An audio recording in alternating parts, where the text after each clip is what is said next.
अस्सलाम वालेकुम वरहमतुल्लाहि वबरकातुहू।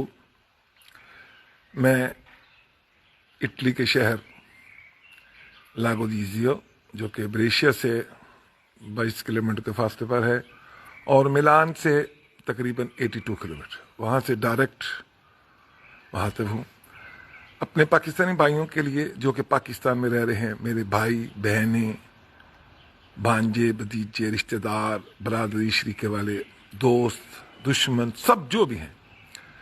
एक बात सिर्फ कहना चाहूँगा, मैं फेसबुक पे पढ़ रहा हूँ कि पाकिस्तान में अभी तक कोरोना वायरस को एक मजाक समझा जा रहा है। खुदारा इसको आप मजाक न लें। मैं जिस मुल्क में 30 साल से रह रहा हूँ, इसकी टेक्नोलॉजी पाकिस्तान से 1000 गुना ज्यादा है। टेक्नोलॉजी, मईशत, तरीकाकार 1000 गुना, मैं कह रहा हूँ 1000 गुना पाकिस्तान से ज्यादा है।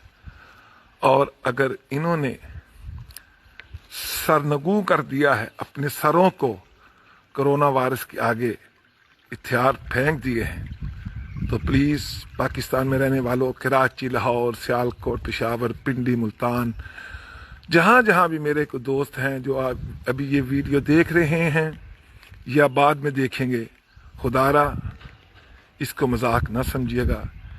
हमारा ईमान है, हम मुसलमान हैं, मौत का एक दिन मुतय्यन है, लेकिन ये कहीं नहीं लिखा कि हम खुदकशी की तरफ जाएं या हम मौत की तमन्ना करें। अल्लाह के नबी हज़रत मोहम्मद रसूलुल्लाह सल्लल्लाहु अलैहि वसल्लम ने मौत की दुआ करने से मना किया है। तो ये देख लें, मैं उस सिटी से मुखातिब हूँ कि साबा तो हफ्ते का दिन हो और 12-12:15 का टाइम हो और यहाँ एक इंसान भी आपको नजर नहीं आ रहा। यह हुकूमत का आर्डर है कि आप बाहर नहीं आ सकते। ये देख लें, कानून की हुक्मरानी है। इतना मरीज से 100 गुना ज्यादा रश इस मेरी सिटी में होता है।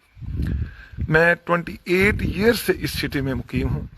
ये देख लें, लागो है, झील है, बहुत खूबसूरत जन्नत नजीर एक मंजर है, लेकिन अभी देखकर खून के आंसू रो रहे हैं हम लोग। अल्हम्दुलिल्लाह ठीक हैं, फैमिलीज हैं, अपने अपने घरों में हैं, जो गवर्नमेंट की तरफ से हदायत हैं उस पर अमल कर रहे हैं, काम पे भी जाते हैं। लेकिन मैं सिर्फ आज मजबूर हुआ, दानश्वर नहीं हूं, सहाफ़ी नहीं हूं, एक पॉलिटिकल वर्कर हूं, सिर्फ पाकिस्तानी भाइयों के लिए जो मेरे सियालकोट, लाहौर, कराची, मुल्तान, पेशावर, कोयटा में रहते हैं, उनसे एक गुजारिश करूंगा, खुदारा इसको मजाक ना समझिएगा, एहतियाती तदाबीर कीजिए। जो भी गवर्नमेंट की तरफ से आपको सबसे ज्यादा, ये देखें मेरे हाथ पे दस्ताना है और ये देखिए मेरे मुंह के ऊपर नकाब। ये तो ये मैं अर्ज कर रहा हूं कि हाथ को और मुंह को ढांप कर रखिए और नमाज जो कि हम लोग पढ़ते हैं, दुआ में हमें भी, इटली वालों को भी याद रखिएगा, हम पाकिस्तान वालों को याद रखते हैं। अल्लाह ताला जल्द इस मुसीबत से सारी दुनिया को निजात दे। मैं दिल की अथाह गहराइयों से दुआ गो हूँ, अल्लाह ताला ये मुसीबत जल्द अज जल्द टाल दे। बहुत बहुत शुक्रिया, आपने देखा, कमेंट्स किए और दुआ में याद रखना इटली को, पाकिस्तान को और सारी दुनिया को। अस्सलाम वालेकुम रहमतुल्लाहि व बरकातुहू।